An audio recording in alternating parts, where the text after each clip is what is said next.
Fantastic. We look like we've got quite a few people, so I might just get started. Hello and welcome if you're just joining. This is Sourcing Talent Online, the do's and don'ts. My name's Romanie Thomas. I'm the founder of Juggle. We are a platform which helps experienced professionals to work flexibly and streamline the hiring process for companies as well.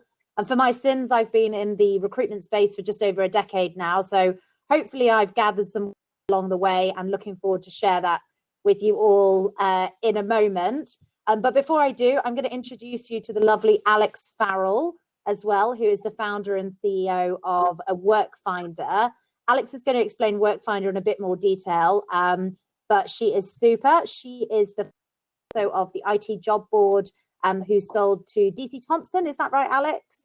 We sold that one to Dice, which were, yeah, a big American firm. And then her next firm, she sold to DC Thompson. So Alex knows a thing or two about scaling businesses, selling them, and hiring staff. Alex, before you tell us about Workfinder, I'd love to ask you a bit of an awkward question first, which is, what has been your biggest hiring mistake? And consequently, what did you learn from that? Because we're going to be covering this topic in a bit more detail during the session. So you and I have to open our hearts first, I think.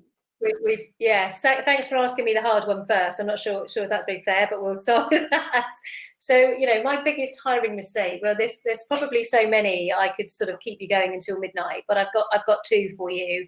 You know, talent and access to talent and keeping great talent is obviously one of the probably the most important factors to success, and getting it wrong is painful at the best of times and catastrophic at the worst. So one of my biggest hiring mistakes was actually, it was almost like a trick, because I hired the right person, but she was wrong for that stage of the business. So it was back in the IT job board. I hired a very senior product person who had an absolutely super stellar CV and was an incredibly impressive individual, both from a sort of, I guess, experience, skill level, but also as an individual, as a person. I liked her very much. The challenge was the company was too small for a person of that level of experience. She was a very experienced product person.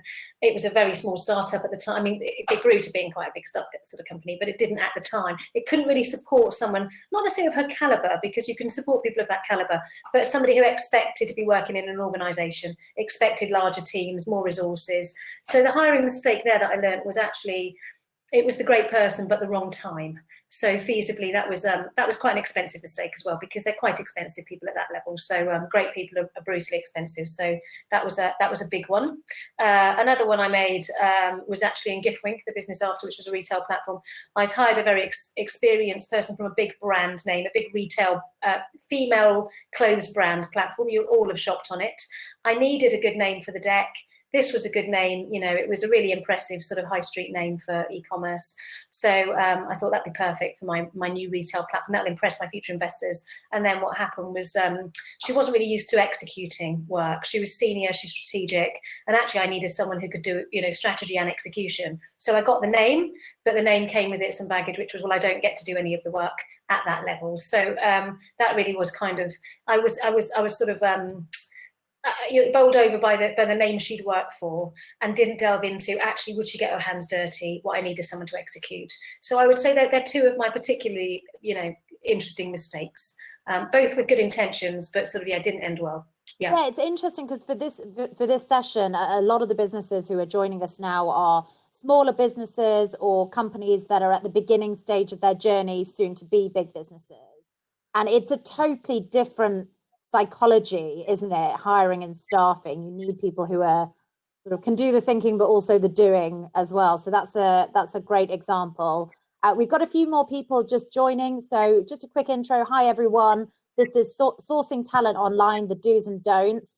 And with us, we have Alex Farrell, who's the CEO of Workfinder, and myself, the founder of Juggle. And we're going to be dissecting the do's and don'ts in a bit more detail. But what would make the session particularly good is if it's a little bit more interactive with you guys and girls. Sorry, that's a terrible expression. It's such a habit to say guys. I need to stop that. So if you have particular hiring challenges or something that's on your mind with regards to hiring. Maybe you have something and you don't exactly know where to start, or you're interviewing and not sure if you're assessing correctly, or you're not sure which platform to go to. Just put it in the chat, and Alex and I will come to those for the last 15 minutes and go through those problems in a bit more detail. In the chat, I've also posted some resources that you can use. One is called the Hiring Canvas, which is a framework, and it helps you to specifically plan out your hire. It's a PDF that you can download and go through a framework to get you into the mindset of hiring. Called Creating a Compelling Job Description, which is a resource that helps you do just that. And another two, one is Reviewing CVs, Do's and Don'ts, and another is Running a First Round Interview. So those 4 resources are there for you to download and use at your leisure, and Alex and I can be contacted separately if you need to. Shall we get started properly then and go straight into what the do's and don'ts are, Alex? I think we need to hear your biggest hiring mistake first, actually. We do. Okay, so I've got so many, but one in particular really springs to mind, which is along a similar theme to yours, actually, and it was maybe about 2 years ago, so stage of Juggle, and I hired quite a senior product person again. She looked fantastic on paper, and we were fundraising at the time, and you know, she was a great name. She really helped create that story and that narrative around having a great team, particularly when you're fundraising. And the reality is, slightly arrogantly, I don't think I interviewed her as rigorously as I should have done, because, well, I'm a headhunter and I know how to hire senior people, etc. Turns out there's quite a difference to knowing how to hire for other people's businesses to knowing to hire for your own. And I don't think I put myself through that discipline and the framework that is really required to do a good job here. And she's a really competent, high quality person, but not dissimilar to your story, Alex. She was the wrong person for the stage of the business. She was much more a strategist. She was good at kind of leadership at a certain level when you have a certain volume of resource, not cracking the whip, really making things happen. And product in the early days is a lot of failure, lots of doing, lots of cranking the wheel, and she wasn't as strong on that. But it was an entirely avoidable mistake had I just thought about what we really needed a bit more. And it's why a lot of this session, the emphasis is upon planning. You know, some of that about hiring feels quite counterintuitive in that you want to be doing and contacting as many people as possible. And the truth is, if you put more into the planning, then less is needed in the process itself. So what did I learn? I learned to be very disciplined about hiring, really put frameworks in place, pre-plan the questions, really be thoughtful about the job descriptions for my own business, which of course I'm happy to do for others. And yeah, they were the key takeaways. I think that's great. I think having a level of discipline around it, because I don't think any of us ever are. I think we get excited about meeting new talent. We get excited about talking to individuals. We feel like it's a conversation rather than a structured process. And I think that word discipline is a good one. I think I've always lacked a little bit of discipline in that process. I think it's a really nice way of looking at it. Good stuff. Right. I've got some questions for you. Shall I start with you? Would that be all right? Yeah, that'd be great. So on the do's list, Alex and I have agreed 3 pointers, which we will put into the chat now. But the first one is spend time in the planning phase, as it'll save you time later.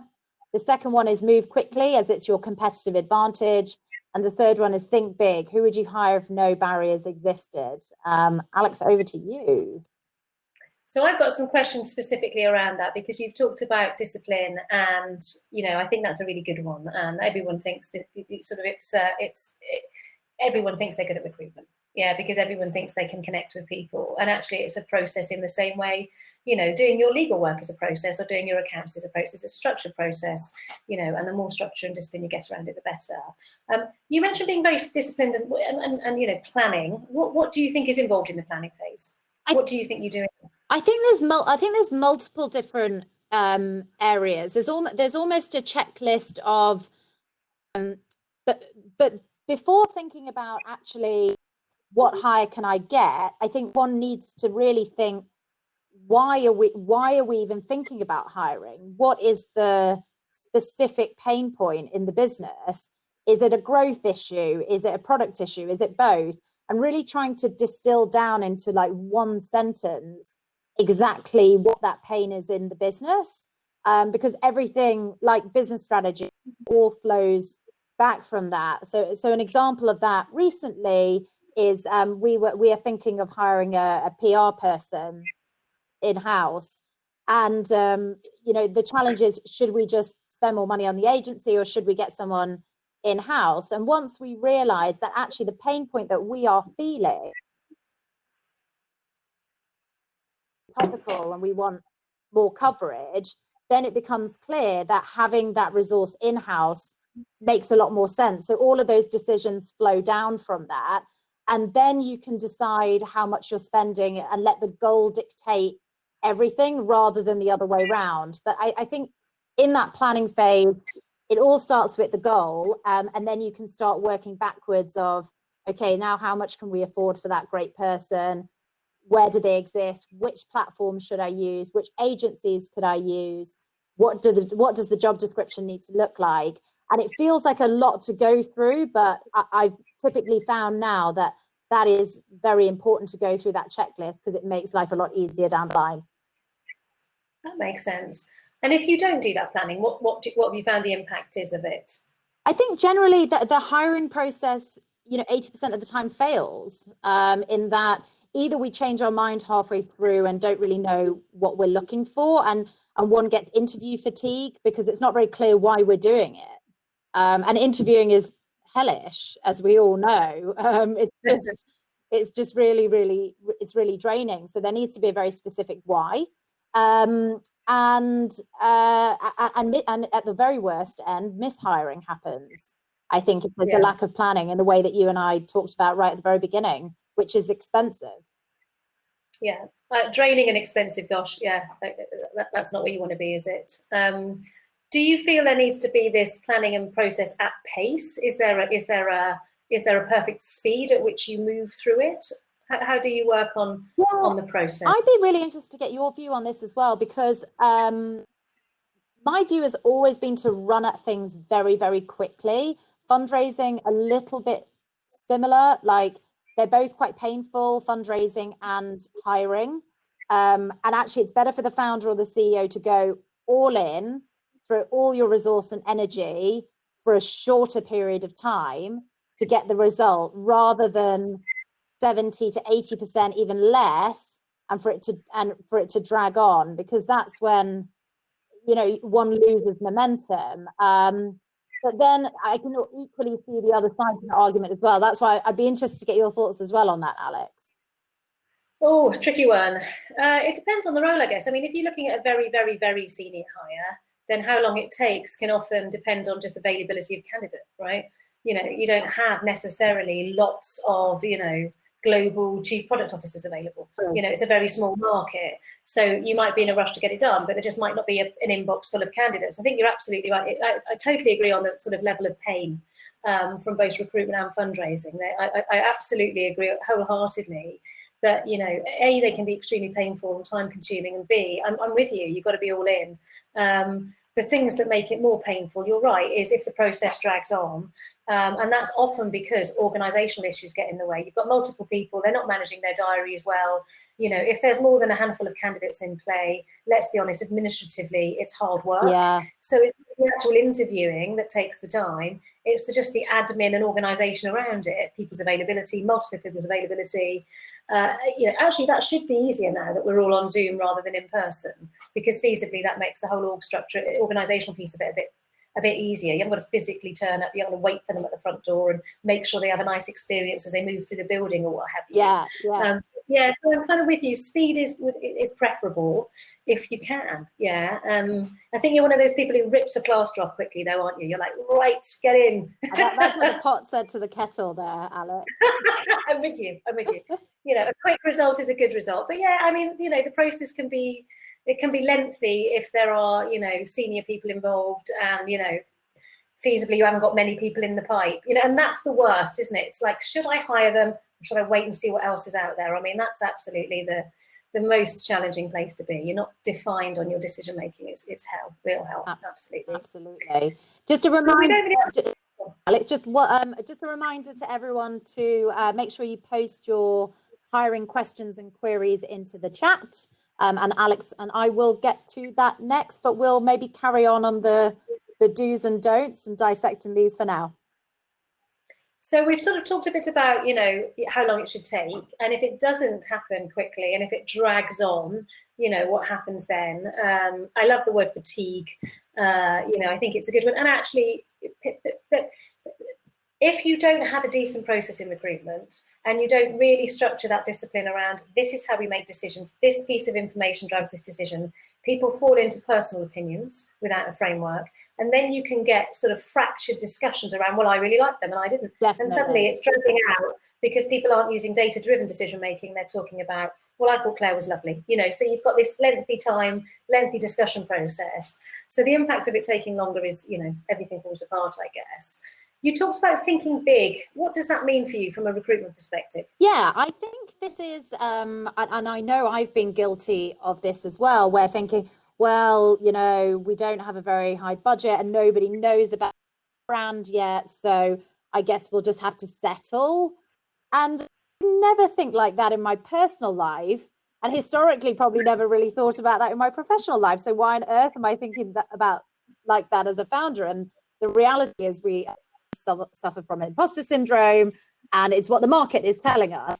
But one doesn't build a big company, a recognizable brand, if you don't have fantastic people. And this was a piece of advice I was given from, of course, it was amazing American investor. And he just said, write down a list of people who you love to work with, your C-level people, your VP level people, even developers, whatever, and just start reaching out to them. And you know what, it's really worked. And we're onboarding an advisor who's just like absolutely, you know, top 10 marketplace person in the world. And we've got the same we're speaking to a lot of great people for our VP roles as well. And it feels odd, but actually if you don't ask, you don't get. And lots of people are very excited about getting things off the ground. So that was what I meant by that.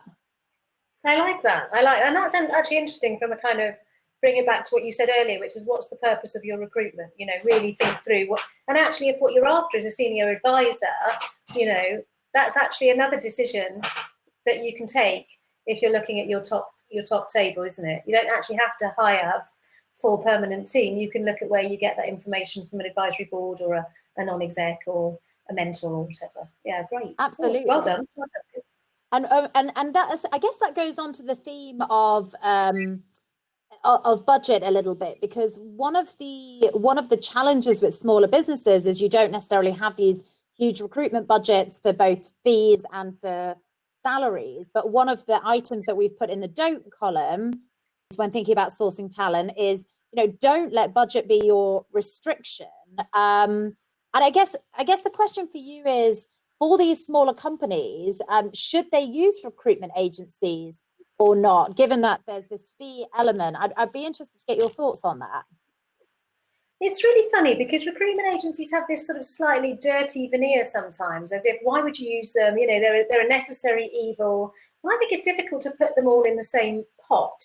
You know, like with all service-led industries, there's good and bad, because the lowest common denominator is the individual that's delivering it, right?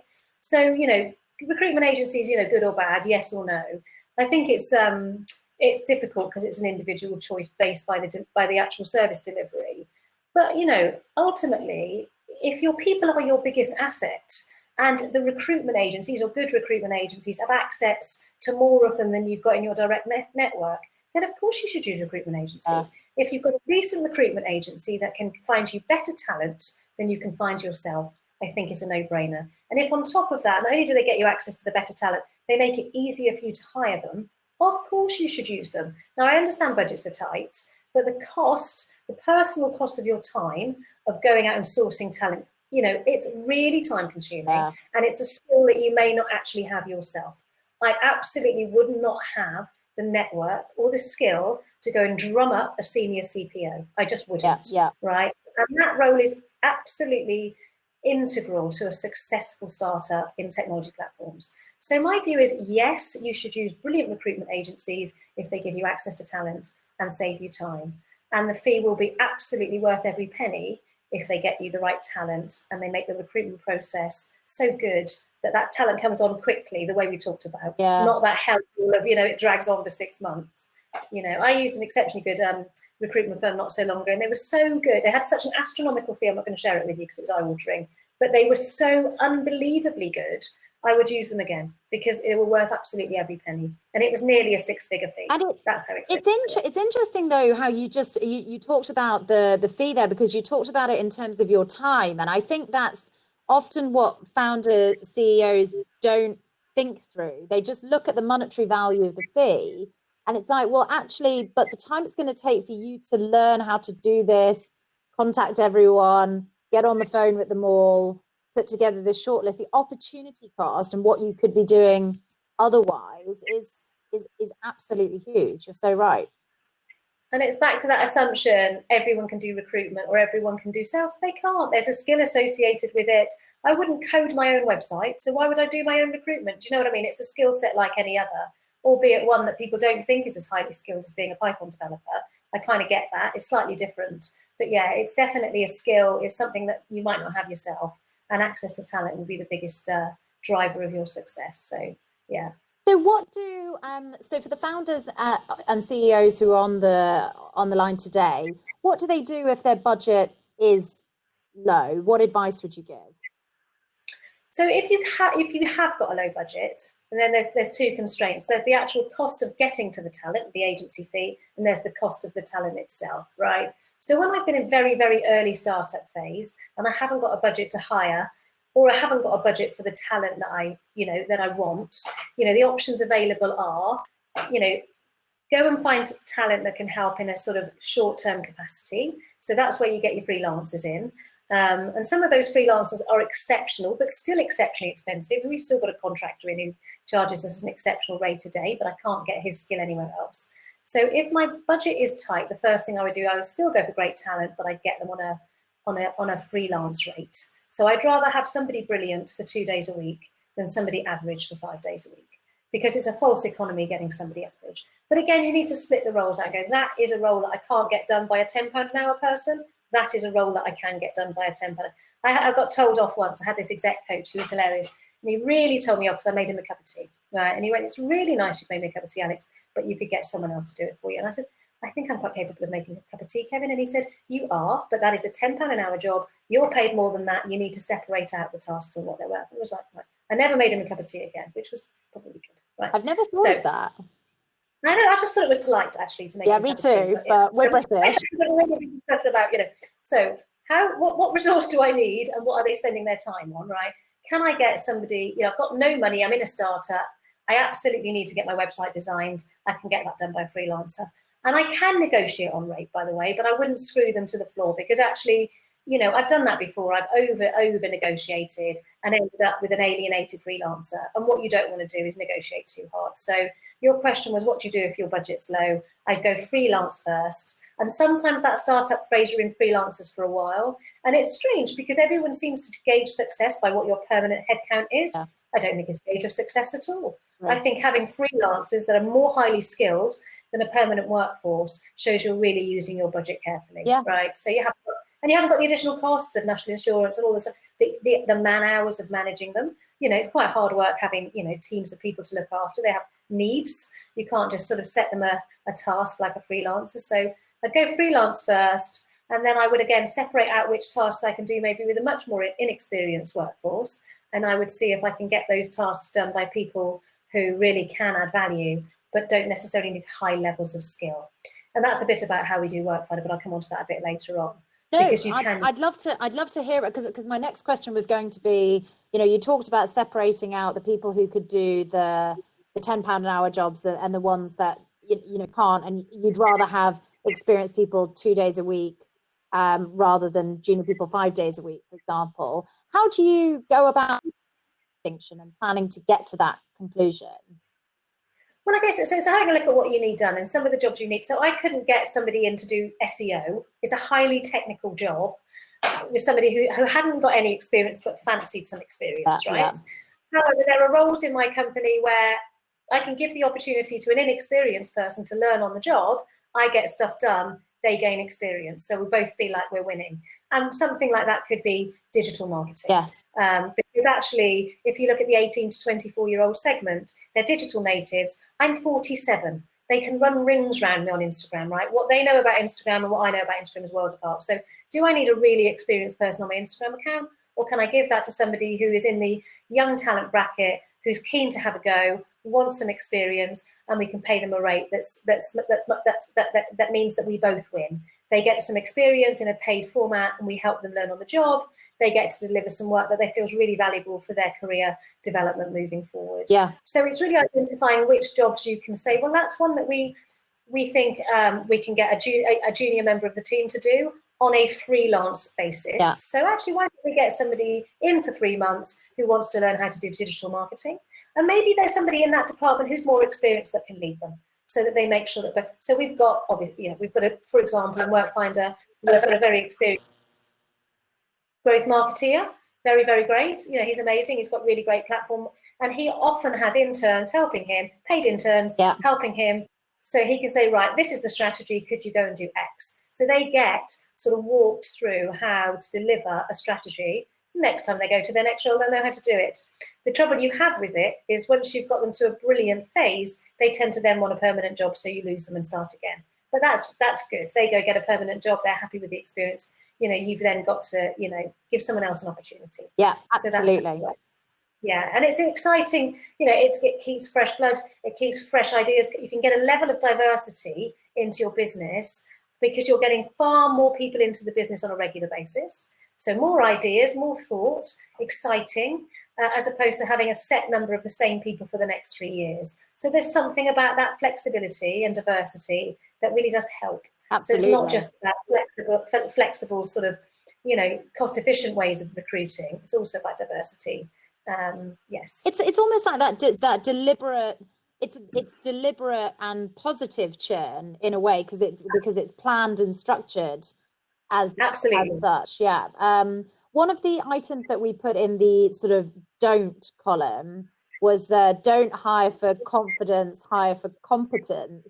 Yeah. And that is, I think, something that you and we've fallen into that trap multiple times. But can you expand on that?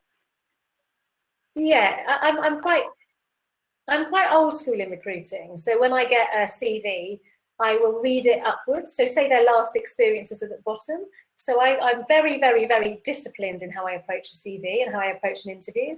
I read upwards, I look for gaps. I take into account where they've had their education and what impact that should have on, how much help they've had, right? What their grade should have been. So I'm very disciplined about looking for gaps, understanding contextually what that information means, right?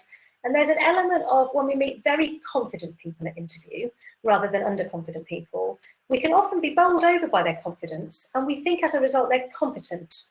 And then we're not as disciplined in asking them questions around their actual competence because we're bowled over by this veneer they have. So I think it's really important to still be disciplined. You can meet very, very confident people at interview, and that might be just confidence because of their background. They might have had a certain background that means they're actually very naturally shiny at interview. You still need to delve into that competency-based interview and ask for evidence around when they've done X, Y, and Z, rather than just hear this lovely, sort of shiny, confident exterior. And that's why I say never confuse confidence with competence, because I've certainly met people that have a certain way about them. It's not necessarily charisma, it's just confidence, it's that veneer, and you think, oh, they're amazing. I don't need to ask them those questions, I'm just enjoying this so much. They're so wonderful, and you forget, actually, at the end, they've not given you any of that evidence around the competencies that you absolutely must find in order to get them in that job. So yes, I do it all the time. I shouldn't, but it's so easy. It's so easy to. So talk to us about how. So you've got the candidate in the room or remotely, as we are now in COVID world. How do you go about interviewing people to really assess that specific skill and experience? And I'd caveat that by saying, you know, you're not necessarily an expert in this either. A lot of people, I'm not an expert in digital marketing, but I need to hire my head of growth, for example. How do you go about doing that?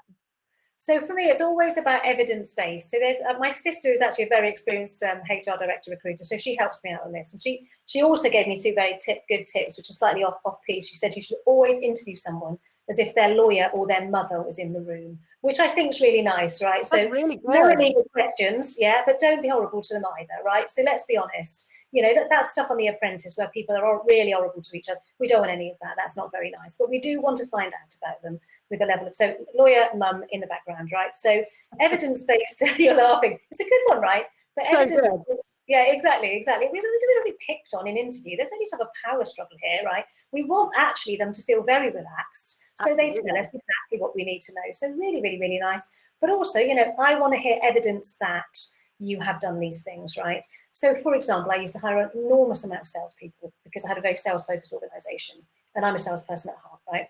And the worst question you can find out, for example, or use to find out if someone is self-motivated, is to say, would you say you're self-motivated? Because they will go, yes, of course I'm so. So it's just the wrong way to lead the conversation. Tell me about a time where you've evidenced or displayed some evidence that you've been motivated. You've got to look for hard evidence, and you've got to avoid that that kind of much more direct questioning that doesn't uncover it. I also look quite a lot for we.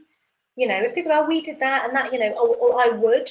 So we indicates possibly someone else has done it, not them. And I would, it's so theoretical, they actually haven't done it. So we did it that, right, tell me who we is, let's talk about that. Or, you know, what I would do is this. You know, it needs to be, I did this then and that happened, right? And what was the outcome of that? You can really dig into it because it's interesting. If it's a real part of their experience that they're proud of, they will want to talk about it and they will have detail around it. If they can't give you detail around it, it's an example they might have borrowed, or it's a team example rather than one of their own. So just digging into, when did you do that? You know, how did you contribute to it? Then what was the outcome of what you did? What would you do differently? Evidence around competencies, right? So evidence around when they've been motivated rather than, oh, I'm very motivated, I'd like to buy a house. Do you know what I mean? So there's that competency-based interviewing that really does, it just gives you what you need. And just a level of curiosity around their past experience. Nice open questions. Yeah, and then you enjoy it because it's interesting then interviewing someone around their actual experience. Absolutely. One of the final points that we put on the don't column, and I think it's probably the most important one, is don't hire someone if you're not sure. But in reality, the pressure of running a business, particularly when you're perhaps trying to do that job as well, you have this real need to fill that seat. What would you recommend that people do if they really need to hire someone, but they're not quite sure about the person that they've interviewed? What would you say they should do in that situation? We talked about this in depth earlier, didn't we? And I think everybody knows that you should never, even with a tiny feeling of doubt, you should never hire that person. There needs to be a universal agreement around the table of your team that we should hire them. I think what's more common is you hire them, but then you realise literally within days or a week that you've made a mistake. It's very quickly, something happens that you think, oh, there's a cultural clash or a skills mismatch here. And the worst that you can do is go, well, let's see how we get on. And that by the time you've seen how you get on, it's just been proven out what you originally felt. So, you know, no one wants a slow death. I think if you really have made a mistake, it's okay to, we all make them. I think we've got the wrong end of the stick here. I think there's a mismatch. I think we probably should revisit whether you're the right fit for the organisation. So if it's, you know, I think we've all made recruitment mistakes and we've all felt very quickly that we've made one. I've certainly held on when I shouldn't have. And that's when it can be painful. Yeah. So I would say, you know, call it quickly if you have made a mistake, and we've all made them. Yeah. Brilliant. I'm being told that we've got to wrap up soon. So before we do, I just want to dig into Workfinder a little bit more, because you and we want to do this session because we love SMEs and we love smaller businesses and we love helping them to grow. And Juggle's proposition goes to the heart of that as well. And Workfinder really does as well. And having used you guys, I can attest to that. So can you tell us a little bit more about the organization, how it fits with talent strategy for smaller companies? Absolutely. So, I mean, if you look at where the young talent, and by young talent, I mean 18 to 24-year-olds, and we're initially focused on actually undergraduates, it's almost entirely funneled into big corps through structured internship schemes, right? And that's broken. There aren't that many vacancies yet, but there's 1.5 million SMEs in the UK, you know, and startups being a big part of that need access to efficient, motivated, flexible, skilled talent, which I think 18 to 24-year-olds are, right? So what Workfinder does is we've created a platform that enables startups and scale-ups to come on, post short-term projects that we need to get done, like I need my social media marketing done, or I need my app tested, or I need some design work done, and we get undergraduates to do that work for them on a flexible basis. So the undergrads get great work experience, and the companies get brilliant work done. And we think it's the biggest growth hack, because we think we can supercharge the growth of the startup and SME community with the student population. You know, there's 1.9 million students, right, in this country at the moment, and there's 1.5 million SMEs, right? These guys potentially can't afford big teams, permanent teams of talent at the moment because of COVID. They still need valuable work done, and they need it done flexibly in a cost-effective way, but by skilled people. Yeah. The thing about the student population is it's really nicely labelled, right? I'd like a second-year maths undergraduate at Imperial. That tells you quite a lot about it. It's almost as good as a CV. Yeah. I'd like a recent graduate who's just done, you know, marketing from Queen Mary's. You know, so you can tell quite a lot from the discipline they studied, and you know, so we think that there is actually really great talent here. There's potentially a huge growth hack for startups. Fantastic. Because these guys want work flexibly, and they want to try out some different projects until they know what they really want to do.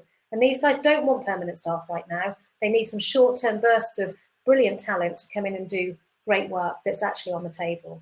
So that's a bit about Workfinder. That's how we think we can supercharge the growth of the startup and scale-up community. How about Juggle Jobs? How are you guys helping them do it? So, I mean, very similarly, we love small to medium-sized businesses as well, because we like to think we help turbocharge as well. We're at the opposite end of the market. We're all about experience level talent, but on a flexible or part-time basis. So again, we're sort of saying, don't let budget constrain you.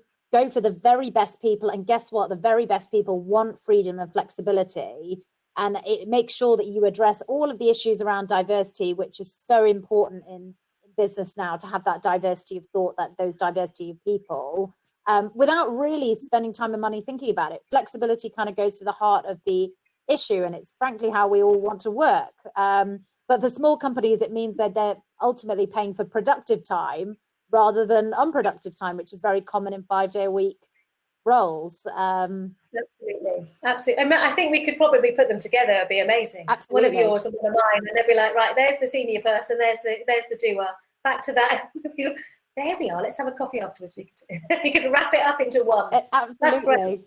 Well, I absolutely believe that flexible talent is the way forward. I couldn't agree more. So that's the takeaway. If you're interviewing people, interview them as if their lawyer and their mum are in the same room, so that you're asking for evidence, but also being nice to them at the same time.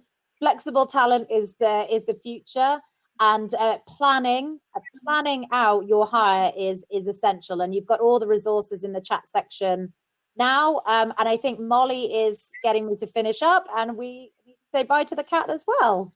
Yeah, there's Rocky. Sorry about that. Thought you'd do it at the end. He's always trying to steal the show, embarrassingly. Thank you all so much for joining. Take care. Bye, everyone. Bye-bye.